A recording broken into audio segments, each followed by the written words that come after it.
नमस्कार मुलांनो, कसे आहात तुम्ही? मजेत ना? तर आज आपण पाहणार आहोत इयत्ता 5वी मधील बालभारती भाग 3 मधील परिसर अभ्यास 1 याच्यातील आज आपण एक नवीन विषयाकडे आपण वळणार आहोत. मग तत्पूर्वी आपण पाहिलं होतं की आपले घरे आणि पर्यावरण या पाठाचा आपण अभ्यास केला होता की घरे ही कशा प्रकारची सजीव सृष्टीलाही उपयोगाची आहे. घराची प्रदेशाची रचनेनुसार, हवामानानुसार, निसर्गातील सर्व साधन संपत्तीचा कशा प्रकारे वापर केला जातो, बेघराची कारणे काय आहेत आणि घराची वैशिष्ट्ये काय आहेत, या सर्व घटकांचा आपण मागील पाठामध्ये केला होता मुलांनो.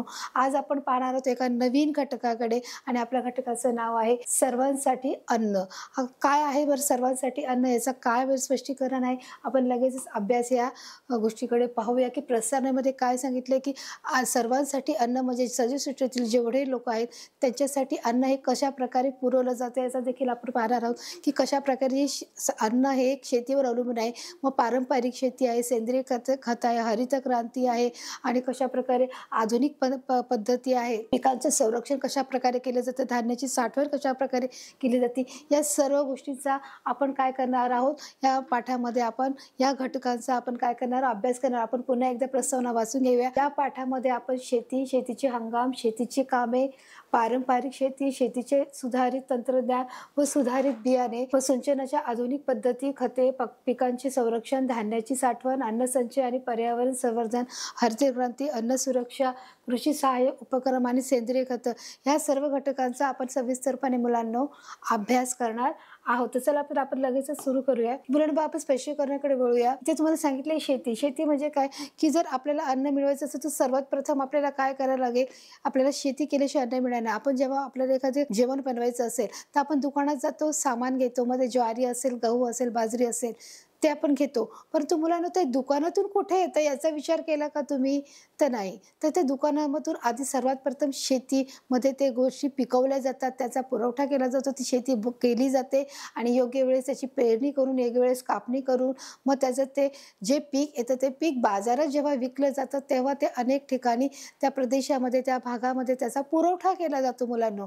तर सर्वात मूळ स्रोत काय आहे? शेती आहे. तर शेतीचा जेव्हा पुरवठा केला जातो तेव्हा त्या सगळ्या भागाकडे पुरवला जातो. तर आपण आधी पाहूया की शेतीमध्ये देखील आपल्याला जे आपण अन्न खातो, रोजच्या जीवनातले जे आपले आहार आहेत, जे काही आहे डाळ, भात, भाजी, चपाती, ते प्रथम कुठून येते? शेतातून येतं. मग त्या शेतामध्ये देखील कशा प्रकारची आपण पिके घेतली जातो हे देखील आज आपण मुलांना पाहणार आहोत. हे बघा इथे मला काय सांगितलंय की वनस्पतीपासून आपल्याला काय मिळतं? अन्न मिळतं. आपण ह्या पाठामध्ये शिकलो होतो, पर्यावरण भाग 1 मध्ये आपण शिकलो होतो की पर्यावरणातूनच आपल्याला आहे जे अन्नाचा काय होतं मुलांना पुरवठा होत असतो. आणि वनस्पती ही त्याच्यातला एक मूळ घटक आहे. जर इथूनच आपल्याला हर एक गोष्टीचं काय आहे की जीवनावश्यक लागणाऱ्या गोष्टीची जी पूर्तता ही होत असते. तर बघा तुम्हाला इथे डायरेक्ट संबंध याच्याशी दिलेला गेला आहे की हे जे जेवण आहे त्या जेवणामध्ये की याचा उगम कुठे होत आहे? वनस्पतीपासून. जेव्हा आपण शेती करतो त्या शेतीमध्ये आपल्याला डाळ, भात म्हणजे जसं गहू आहे, ज्वारी आहे, बाजरी आहे, तांदूळ आहे आणि ज्या आपल्या वेगवेगळ्या प्रकारच्या डाळी आहेत, जे कडधान्य आहेत, ह्या सगळ्याचा उगम कुठे होतो मुलांनो? शेतामध्ये होते. त्यासाठी ती शेती करणं ही गरजेची असते. आणि वनस्पतीपासून आपल्याला प्रत्येक सजीवाला काय मिळतं मुलांनो? अन्न मिळतं. आणि हे अन्न आपल्याला पर्यावरणामध्ये उपलब्ध असतं. बघा तुम्हाला इथे काय दाखवले गेलेलं आहे की भारताचा सुमारे 60% भूभाग हा शेतीसाठी वापरत आहे. भूभागाचं काय मिनिंग आहे की जो जमिनीचा भाग आहे ही तुम्हाला भारत देश दिला आहे. या भारत देशातील 60% जमीन काय दिली आहे तुम्हाला? शेतीसाठी वापरण्यात दिली गेलेली आहे. की जसं आता आपण मागच्या पाठामध्ये शिकलो की भारताची लोकसंख्या ही जास्त प्रमाणामध्ये वाढल्या गेल्यामुळे काय केलं गेलं आहे की घरांचा देखील विस्तार हा वाढवण्यात आलेला आहे. मग जर आपल्या भारतातील कितीही लोक असू दे तर काय होणार आहे की जर त्यांच्या देखील जेवण आहे, त्यांचं जे पोट भरण्याचं काम आहे, हा शेतकरी हा काय करत असतो? त्या सर्व गरजांची पूर्तता करत असतो. आणि म्हणूनच काय केलं आहे की भारताचा 60% भाग आहे, जो भारत देश जो एवढा विविधतेने आपण नटलेला आहे, जो भारताचा जितका भाग आहे त्याच्यापैकी 60% भाग हा काय आहे? तो खास शेतीसाठी, भूभाग शेतीसाठी काय केला आहे?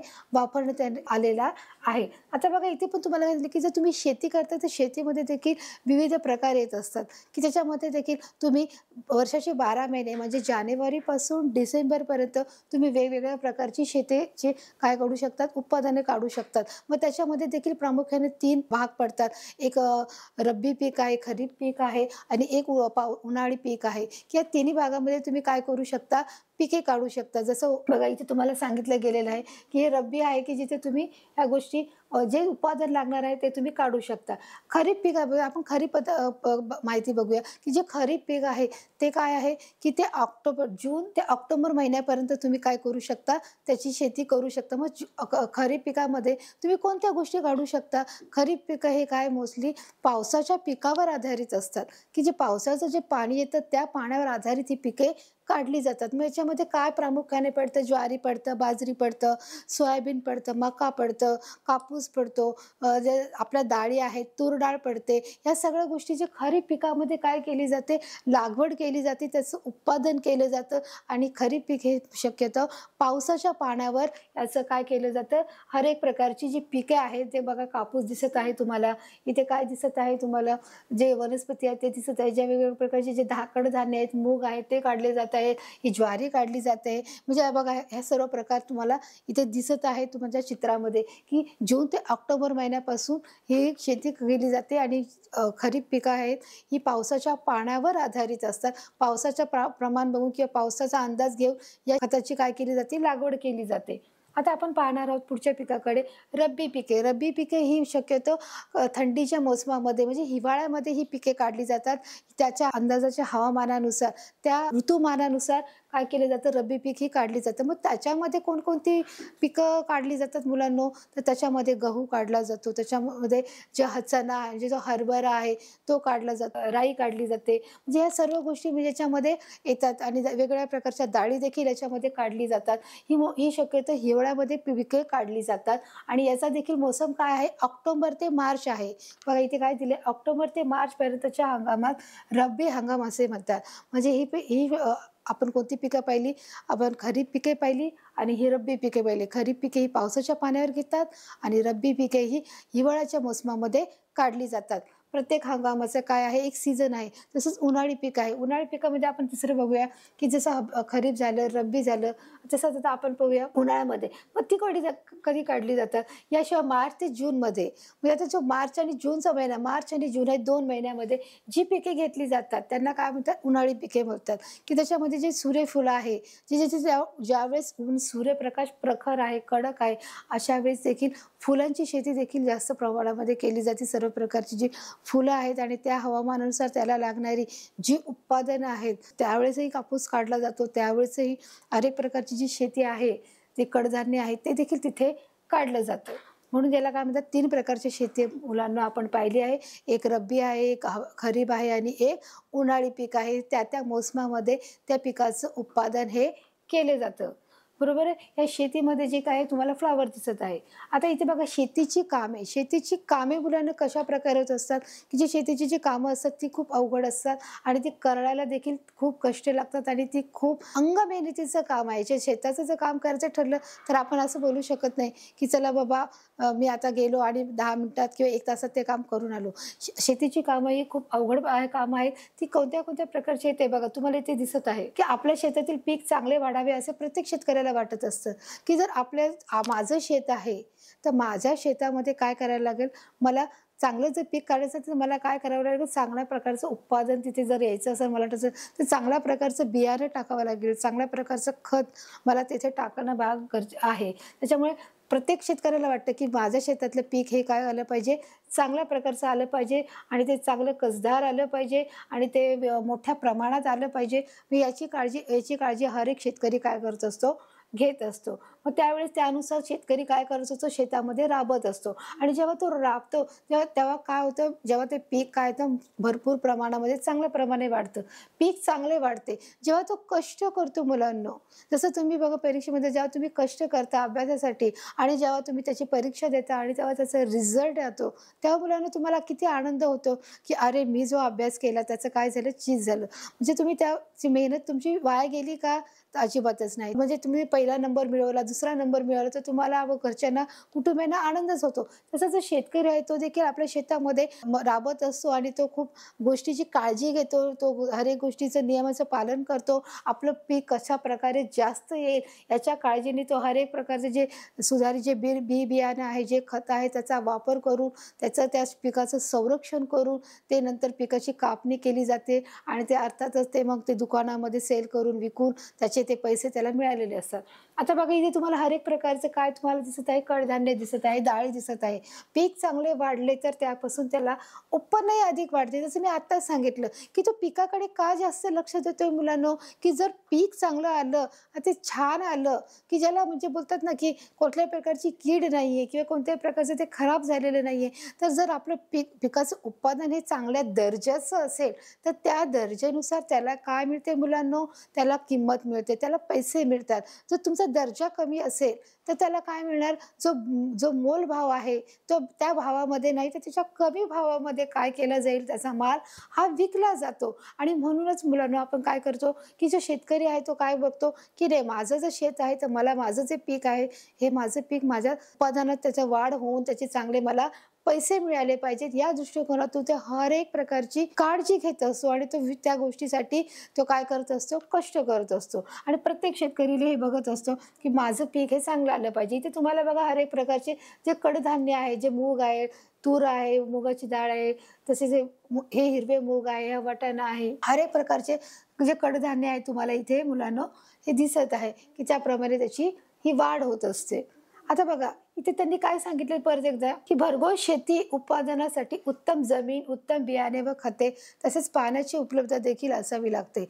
जर आपल्याला वाटते की जर शेती चांगली झाली पाहिजे, जे आपण पीक घेतोय ते पीक योग्य आणि उत्तम नसले पाहिजे, तर त्याच्यासाठी शेतकरी कोणती काळजी घेतो मुलांना, की भरघोस शेती उत्पादनासाठी उत्तम जमीन पाहिजे. सगळ्यात पहिली जमीन हवी, की जमीन जर कसदार असेल, कसदार म्हणजे ती काटेकुसळ देणारी असेल, ती एकदम वृक्ष असेल की म्हणजे त्यामुळे ते जमिनीमध्ये आपण जर जर बियाणं टाकलं तर ते त्या प्रमाणात येईल की नाही याची त्याची खात्री केली जाते.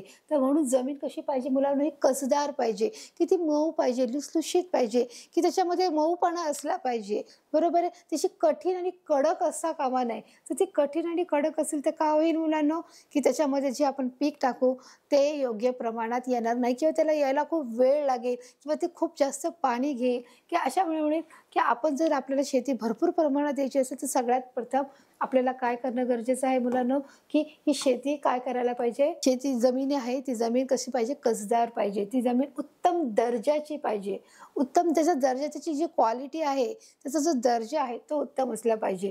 दुसरं आपण बघत आहोत की ते उत्तम बियाणे पाहिजे. उत्तम बियाणे म्हणजे की जे आपण शेती लावत आहोत ते शेतीसाठी लागणारं जे बियाणं आहे ते बियाणं देखील उत्तम क्वालिटीचं पाहिजे. ज्याचा दर्जा जो आहे तो दर्जा कसा हवा, उत्तम जर असेल तर आपण जास्त पैसे देऊ तर ते उत्तम दर्जाचं जर आपण बियाणे घेतलं आणि जर ते या शेतीमध्ये आपण टाकलं तर साहजिकच आहे जे शेत येईल, जे ज्या प्रकारचं जे उत्पादन आहे ते कसं असणार आहे, उत्तम दर्जाचं असणार आहे. आणि म्हणून आपण पाहिलं की त्यासाठी उत्तम जमीन पाहिजे, उत्तम बियाणे हवं आहे आणि त्यासाठी खते. ही जी खतं आहे बघा, याला काय बोलणार, खते आहे. ही खते म्हणजे जे आपल्याला की त्याच्यासाठी जे आपण उत्पादन काढत आहोत त्या उत्पादनामध्ये बियाण्याची गरज आहे आणि खतांची देखील गरज आहे. आता ही खते कोणकोणत्या प्रकारात मोडतात ते देखील आपण पाहिले. एक पारंपरिक पद्धतीने, एक कृत्रिम पद्धती आहे. ते आपण पुढे बघणारच आहोत की पारंपरिक पद्धती म्हणजे पाला पाचोळा, जो कचरा आहे, घन कचरा आहे, या दृष्टिकोनातून जो बनवला जातो तो काय असतं, त्याला काय बोलणार, खते बोलतात. आणि कृत्रिममध्ये जे आता त्यांनी नवीन उपकरणाद्वारे जो बनवला गेलेला आहे तो एक खताचा प्रकार आहे, जे रासायनिक पद्धती वापरून बनवलेला आहे. बियाणे आहे ते खत आहे, त्याचा देखील एक वेगळा प्रकार आहे, ते आपण पुढे पाहणारच आहोत. तसेच पाण्याची उपलब्धता बघा मुलांनो, इथे खूप महत्त्वाची गोष्ट आहे, पाण्याची उपलब्धता. तुम्ही एखादं झाड जरी लावलं तरी तुम्हाला पाण्याची गरज आहे. सूर्यप्रकाश, हवा आणि पाणी ह्या 3 गोष्टीची फार गरज असते तरच ते झाड वाढू शकतं. तर तुम्हाला एवढी मोठी शेती करायची आहे तर साहजिकच आहे, तुम्ही 1 टब टाकणार, 2 टब टाकणार का, तर नाही. तिथे त्याला भरपूर पाण्याची गरज असते. मग हे पाणी कुठून मिळणार आहे, मी तुम्हाला सांगितलंय मुलांना की हे पाणी आपल्याला निसर्गातून मिळणार. निसर्गातून कसं काय मिळणार आहे, तर ते आपल्याला समुद्रातून मिळणार आहे का, तर नाही. तर ते आपल्याला नदीतून मिळणार आहे का, तर नाही. तर ते आपल्याला पावसाद्वारे जे पाणी मिळणार आहे त्याची गरज आहे, पाण्याची उपलब्धता आहे. मग ती कशी मिळणार आहे आपल्याला? निसर्गाचा जो पाऊस पडतो त्याने मिळणार आहे. नदी, तलाव ह्या गोष्टीचा देखील आपण वापर करतो आणि ते जरी कमी पडलं तरी आपण धरण आहे, जे बंधारे आहेत त्याचा देखील आपण याच्यामध्ये वापर करत असतो. तसंच मुलांना आपलं आता हे चौथं पाहिलं आहे. पाण्याची उपलब्धता करावी लागत असेल म्हणजे जर तुम्हाला जर मोटारीद्वारे देखील पाणी द्यायचं असेल तर ते देखील तुम्ही जर पाणी कमी पडलं, जर पाऊस नाही वेळेवर आला तर मोटारीद्वारे देखील तुम्ही काय करू शकता, ते पाणी देऊ शकता मुलांनो. आता बघा इथे काय सांगितलं आहे की आपल्या देशाची लोकसंख्या वाढत असली तरी सर्वांच्या अन्नाची गरज भागवली जात आहे. देशाची लोकसंख्या ही दिवसेंदिवस वाढतच आहे, त्याच्यामध्ये घट होत नाही तर त्याच्यामध्ये वाढ होत आहे.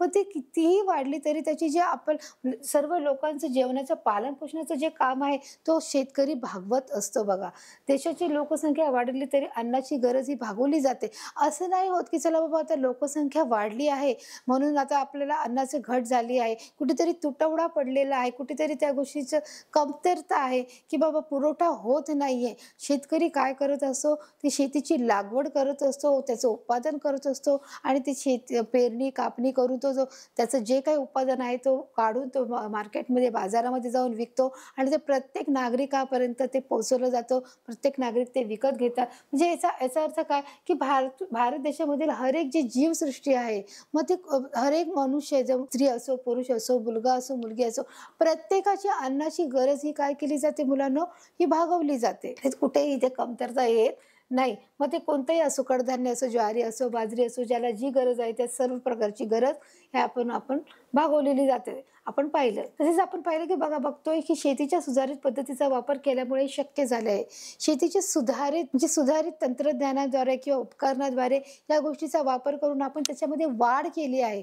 वाढ केली म्हणजे जी जुनी पद्धत होती त्या पद्धतीमध्ये ही नवीन पद्धतमध्ये अवलंबली आहे. म्हणजे जसं हे काय तुम्हाला दिसत आहे की बघा, ही तुम्हाला शेती दिसत आहे. शेतीमध्ये शेती आली आहे, जी काही हरभऱ्याची असेल, जी काही गहू ज्वारीची, याच्यामध्ये हे जे मला दिसतंय ना मुलांना, हे काय आहे? ट्रॅक्टर आहे. बरोबर आहे. ट्रॅक्टरद्वारे काय केलं जातं की शेतीची जी काही सुधारित पद्धत आहे, सुधारितचा अर्थच काय की आधुनिक पद्धत. सुधारितचा मिनिंग काय? आधुनिक पद्धत.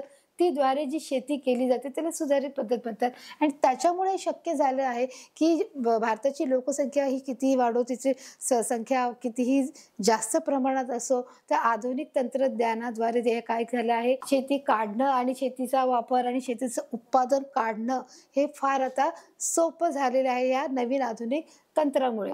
आपण काय पाहिलं की आता पारंपरिक शेती, मुलांना विचार कर, पारंपरिक म्हणजे जी जुनी पद्धत आहे, जी पूर्वपार चालत आलेली जी पद्धत आहे की जी आपल्या आई वडिलांचे आई वडील आणि त्यांचे आई वडील, आपले आजी बाबा, त्यांच्यापासून जी पद्धत चालू आहे की शेतीमध्ये बाबा आपल्याला असं असं करायचं, असं असं करायचं आहे. म्हणजे नेमकं काय आहे की बाबा 2 बैल आहेत, मागे एक औत आहे आणि त्या बैलाला तो जोडलेला आहे आणि त्याच्या मागे एक माणूस आहे की बैल पुढे जाणार आणि आपण काय करणार, मागून तो माणूस तो नांगर आहे तो जमिनीमध्ये घुसवला गेलेला आहे आणि तो नांगर कशाला जो बैल आहे त्या 2 बैलाच्या मानेवर त्याचं जूट टाकलं गेलेलं आहे आणि अशा प्रकारे तो एक माणूस हाकत जात आहे. म्हणजे अशा प्रकारे ते जमिनीची काय करायची, ती नांगरणी करायची. त्याला असं म्हणणार पारंपरिक पद्धत. असं पारंपरिक शेती होती. म्हणजे ते पहिल्यापासून चालत आलं आहे की जर शेती करायची ठरली तर आपल्याला काय करावं लागेल, आपल्याला 2 बैलांची गरज ही भागणार आहे की आणि ती पूर्वपार चालत आलेली ही पद्धत आहे. बघा, आता तुम्हाला बघा इथे ते दिसत आहे, काय दिसत आहे की पूर्वपार पद्धतीने शेती करताना बैलाने इथे काय दिले, ओढायचे नांगर आणि औत.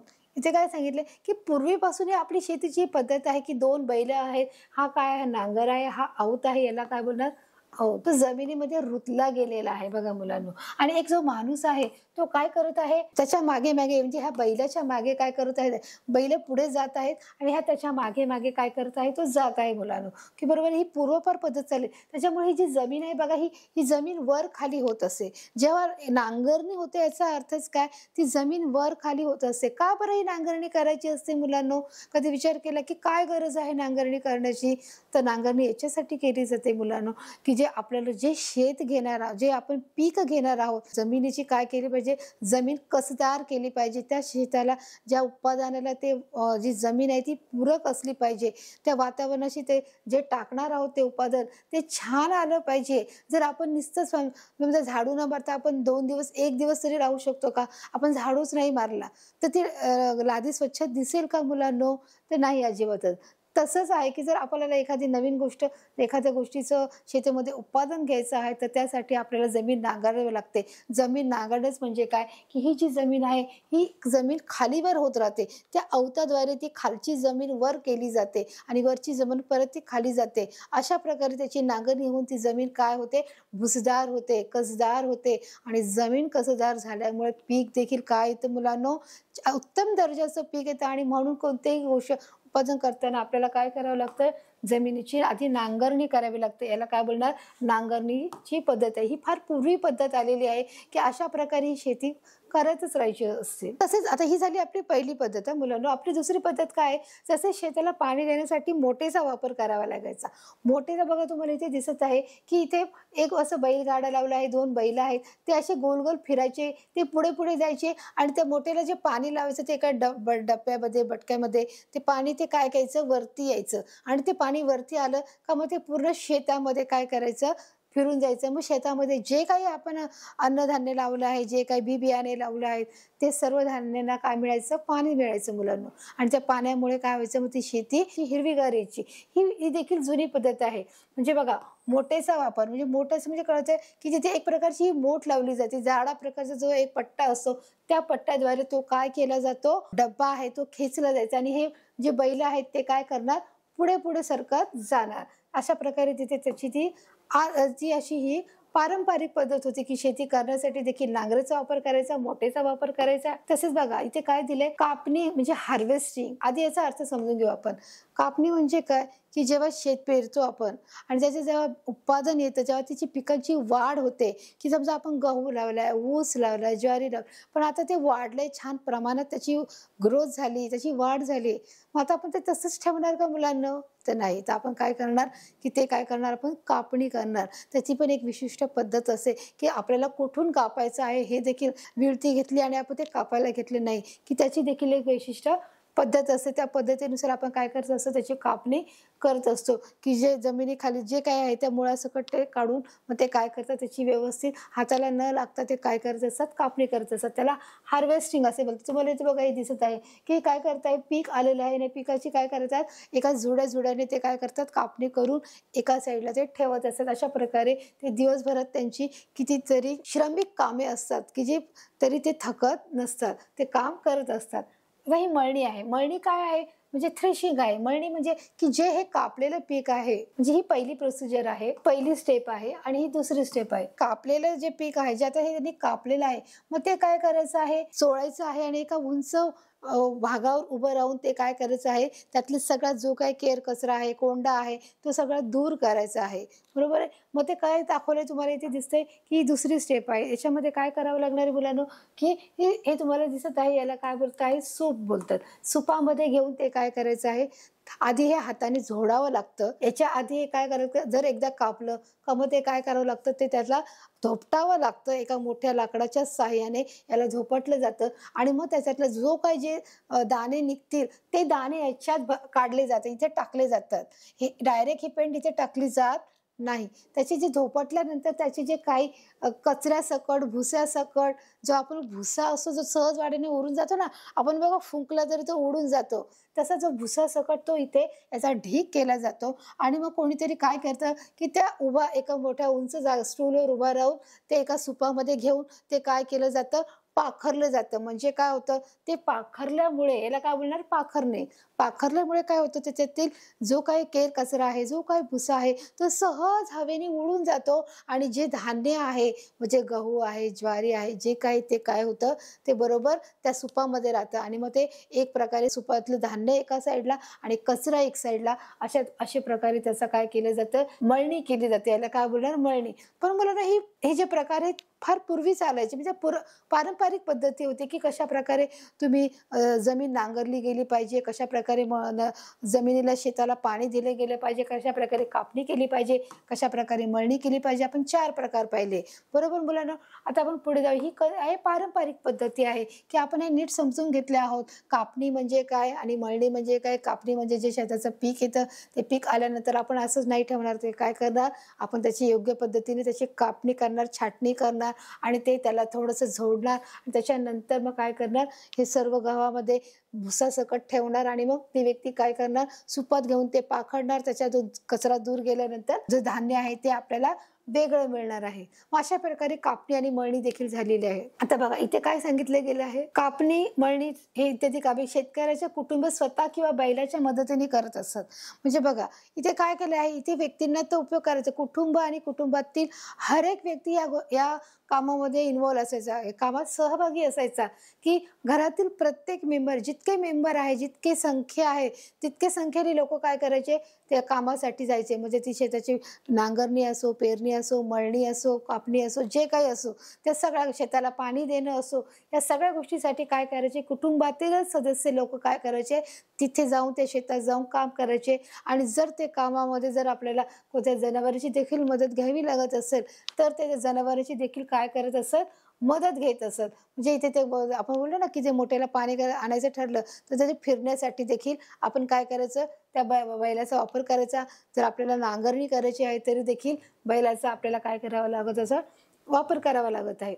आता बघूया आपण इथे काय सांगितले, परंतु आता शेतकरी सर्व कामे यंत्राच्या सहाय्याने करत आहे. की आता जे पहिल्यासारखी गोष्ट राहिली की आता जसं मागची जो आपण जसं इतिहासामध्ये शिकलो होतो की पूर्वी लावलेल्या शोधामध्ये नंतर भर टाकून परत पुढचा नवीन शोध केला जातो.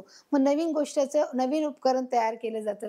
तसंच बघा इथे आहे की आता शेतकरी हा पारंपरिक पद्धतीवर अवलंबून नाही, तर तो काय करत आहे, आधुनिक पद्धतीवर आहे. म्हणजे कृत्रिम ज्यांनी स्वतः बनवलेलं. म्हणजे आता गरज नाही तर त्याला नांगरी जरी करायची असेल तरी तो काय करत असतो, त्याला पिकं जरी काढायचं असेल तर तो काय, आता बघा एका झटक्यात सगळं पिकं निघाले, पण ही जर कापायची ठरली तर हिला किती तास लागू शकतो आणि किती मजूर पण लागतील ह्याचा विचार करा. की आपला वेळही जाईल आणि मजुरांना देण्यासाठी पैसेही त्याला मोजावे लागतील आणि एक पूर्ण दिवस जाईल. परंतु हे जर काम आपण यंत्राच्या सहाय्याने केलं तर ते 1 तासाच्या आतमध्ये देखील सगळं काम होईल. म्हणजे आपली वेळेची ही बचत झालेली आहे आणि आपल्याला पैसे देखील कमी पडत आहे. बरोबर मुलांनो, की म्हणजे लवकर जे काम आपलं उद्या परवापर्यंत होणार होतं, की ज्या गोष्टीला 3 दिवस 4 दिवस लागणार होते, ते काम आपलं 1 ते 2 तासामध्ये परिपूर्ण आवरून होणार आहोत. परंतु याला काय बोलतात, ट्रॅक्टर बोलणार किंवा याला यंत्राच्या सहाय्याने कापणी बोलणार, की अशा प्रकारची कापणी केली आहे. तशाची म्हणजे माणसाचा उपयोग अजिबात केलेला नाही. की जो एक मशीन आहे, त्या जी गाडी आहे त्या गाडीमध्ये एक माणूस फक्त तो गाडी चालवणार आहे आणि त्याच्याद्वारे जे 2 मिनिटांमध्ये सर्व शेती काय होणार आहे, निघून जाणार आहे. आणि मग अशा प्रकारे सर्व शेती, जितकी शेती आहे तितकी शेती पीक काढण्यासाठी 1 ते 2 तासामध्ये सगळं आवरून होणार आहे. आता ही झाली पेरणी आहे. मग आता इथे काय सांगितले, आपण बोललो ना कापणी आणि मळणी, जसं मगाशी बघितलं पारंपरिक पद्धती, तर मळणीमध्ये देखील काय सांगितलंय मुलांनो, की बघा आता इथे एक प्रकारचं हे यंत्र आहे, बरोबर. ह्या प्रकारचं एक यंत्र आहे. यंत्रामध्ये जसं ती बाई उभा राहून सुपामध्ये जी चाळत होती, तर भुसा एका साईडला आणि गहू ज्वारी जे धान्य ते एका साईडला खाली पडत होतं. पण इथे बघा मुलांनो, की आता ह्या यंत्राच्या सहाय्याने काय केलं आहे, की डायरेक्ट जे तुम्ही हे जे कापलेलं जे पीक आहे तुम्ही डायरेक्ट इथे आणू शकता. म्हणजे डायरेक्ट आणल्यामुळे तुम्हाला थोपटण्याची गरज नाहीये. मग तुम्ही हे डायरेक्ट जर यंत्रामध्ये हे जर घातलं तर यंत्रामध्ये हे बघा, हे घातल्यानंतर बरोबर भुसा एक साईडला पडतो आणि तिथे बाजूला एक बघा एक पोतं लावलेलं असतं. ह्या साईडला हे पोतं आहे. त्या पोत्यामध्ये बरोबर फक्त दाणे टाकले जातात. भुसा एक साईडला पडतो आणि जे दाणे असतात ते एका साईडला पडतात. की म्हणजे किती बघा प्रगती झालेली आहे. की यासाठी कोणत्याही जास्त माणसाची गरज नाही, जास्त वेळ उभा राहायची गरज नाही. किती व्यक्ती पण उभा राहून एवढं जर धान्य आहे, एवढं जर करायचं आहे तर किती माणसं लागतील आणि किती वेळ पण जाईल आपला. पण हेच काम आपलं किती आवरत आहे, किती म्हणजे अवघ्या एका दिवसामध्ये देखील हे काम पूर्ण होतं. हे जर मळणी करायचं जे काम असेल तर साधारण ते 5 ते 10 दिवस तरी लागत असेल. की प्रत्येक मनुष्याने, घरातील हर एक सदस्याने ते रोज काम करायचे. की आज मी केलं तर उद्या तू करणार, उद्या तू केलं तर परवा ते करणार. म्हणजे हे त्यांचे ठरलेले असायचे. परंतु हेच काम आज यंत्राच्या सहाय्याने किती सोपं झालेलं आहे हे देखील आपण इथे पाहू शकतो. की जिथे पारंपरिक पद्धतीने वापरता आधुनिक पद्धतीचा इथे काय केला आहे, वापर केला आहे. यंत्राच्या सहाय्याने मनुष्याला काय करणं, शेती करणं, मळणी करणं देखील सोपं झालं आहे. मग आता मुलांना सांगू की ही सुधारित तंत्रज्ञान कोणती आहे, की जे आपण पारंपरिक पद्धती आपण पाहिली, पण मग आपण आता जे चित्र पाहिलं, तुम्ही चित्र बघितलं की सुधारित तंत्रज्ञान शेतीच्या बाबतीतली जी सुधारित तंत्रज्ञान आहेत, बियाणे आहेत ती काय आहेत आपण ते बघूया. बघा इथे काय सांगितले, पूर्वी एका हंगामात तयार झालेल्या पिकांची बियाणे सुरक्षित ठेवून पुढील हंगामात ती वापरण्यासाठी वापरण्याची ती एक पद्धत होती. म्हणजे आपल्या मागच्या वर्षीचं जे पीक होतं, जर यावर्षी हे पीक निघाले तर ह्या वर्षीचं पीक हे काय करायचे, ते ठेवून द्यायचे आणि ते पुढच्या वर्षी लावण्यासाठी त्याचा उपयोग करायचा आहे. असं नाही की बघा हे पीक आलेलं आहे, हे पीक काय करणार तसंच ठेवणार आहे आणि मग पुढच्या वर्षी पण आपल्याला त्याची गरज पडणार आहे, की आपल्याला जर पीक पाहिजे असेल, तर मग आपण परत ते पीक वर्षभर साठवून किंवा जपून ठेवायचं आणि ते पुढच्या वर्षी लावायची, अशी ही काय होती पद्धत होती. पुढील हंगामात वापरण्याची ही काय होती पद्धत होती. म्हणजेच ही काय झाली, ही पारंपरिक पद्धत झाली मुलांनो. या पारंपरिक पद्धतीमध्ये हे हर एक प्रकारचं पीक तिथे साठवलं जायचं. मग त्यापासून मिळणारं उत्पन्न कमी असे. म्हणजे वर्षभर त्या गोष्टीला काय लागला, वेळ लागला मुलांनो. वर्षभरामध्ये ते बियाणं कसं झालं असेल, त्याला हवा लागली नाही, बरोबर आहे. त्याला हवेचा म्हणजे संपर्क आला नसल्यामुळे, सूर्यप्रकाश न मिळाल्यामुळे जे बियाणं आहे ते खराब नसेल झालं, जे उत्पादन आहे, जे बीज आहे ते खराब नसेल झालं. परंतु मुलांनो ते काय झालं, की त्याला हवा आणि सूर्यप्रकाश न लागल्यामुळे कुठेतरी त्याला एक ओलावा निर्माण झाला असेल आणि त्याच्यामुळे आपल्याला काय होतं, उत्पादन देखील त्याच्यामुळे कमी मिळतं. म्हणजे त्याचा दर्जा हा कमी प्रतीचा झाला आहे. की बघा म्हणजे उदाहरणार्थ एखादा एखादा कपडा आहे, तो तुम्ही समजा एखादा नवीन ड्रेस आहे, तो तुम्ही एकदा घातला आणि तो तुम्ही तसाच कपाटामध्ये किंवा एखाद्या बॉक्समध्ये ठेवून दिला किंवा एखाद्या सुटकेसमध्ये तो तुम्ही ठेवून दिला आणि तुमच्या लक्षातच राहिलं नाही. मग कितीतरी महिन्यांनी वर्षांनी जो तुमच्या लक्षात आला, की अरे हा कपडा तर इथे आहे. मग जेव्हा तुम्ही काढता त्यावेळेला त्याला कसा कुबट वास येतो की नाही, की आणि नंतर मग त्याच्यावर थोडंसं बुरशी लागल्यासारखी, थोडंसं हाताला माती लागल्यासारखी, कारण तो बरेच दिवस त्याच अवस्थेमध्ये असल्यामुळे त्याला काय झालं, हवाचा प्रत्यक्ष संबंध न आल्यामुळे त्याला एक प्रकारचा कुबट वास येतो आणि मग त्यामुळे तर आपण होतं की अरे हा त्याला वास येतोय. मग आपण तो धुतल्यावर, स्वच्छ केल्यावर, तो स्वच्छ वाळल्यावर मग आपण तो काय करतो, त्याला घालतो. मग तसंच इथे आहे की हे जे बियाणं आहे साहजिकच हे काय करत असतील, हे झाकून एका पोत्यामध्ये ठेवत असतील, एका कोपऱ्यामध्ये ठेवत असतील. मग त्याच्यामुळे त्याचा देखील दर्जा कसा होतो, तो दर्जा कमी प्रमाणात होतो. त्याचा दर्जा हा कमी क्वालिटीचा होऊन जातो आणि त्याच्यामुळे उत्पादनामध्ये देखील काय येते मुलांना, घटी येते, कमतरता येते आणि मग ही त्याची आधुनिक पद्धत ही त्यावेळची वापरायची होती. परंतु आता काय सांगितलं, की आता संशोधन करून सुधारित बियाणं तयार केली आहे.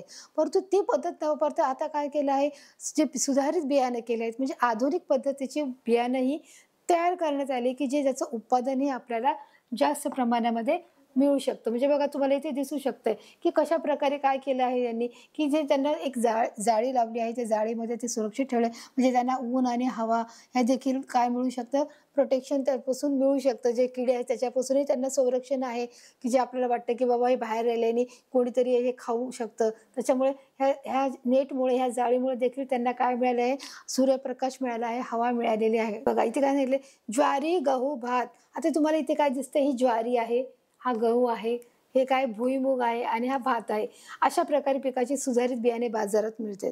म्हणजे आपण जे काही आपल्या जीवनावश्यक वस्तू आहे, जे आपण खातो रोजच्या जीवनातल्या आहारात, ज्वारी, गहू, बाजरी, भुईमूग, तांदूळ, हे काय अशी सुधारित बियाणे, म्हणजे जी पूर्वी ते त्या प्रकारची बियाणे, पण आता त्याच्यावर काहीतरी म्हणजे रासायनिक क्रिया करून सुधारित बियाणे देखील त्याचा देखील वापर करण्यात आलेला आहे आणि त्याचं पीक आपण जास्त प्रमाणामध्ये घेऊ शकतो. ही बियाणे अधिक पिके देतात. म्हणजे जी सुधारित बियाणे आहेत ती काय करतात, अधिक पिके ही देत असतात. बघा किडीला बळी पडत नाहीत आणि जे सुधारित बियाणे ही बनवल्यामुळे जे त्याचा वापर प्रमाणात जास्त, म्हणजे ज्याचा वापर गेल्यामुळे त्याला काय पडत नाही, कीड लागत नाही किंवा त्याला अळी देखील लागत नाही आणि ते एकदम सुरक्षित राहतात.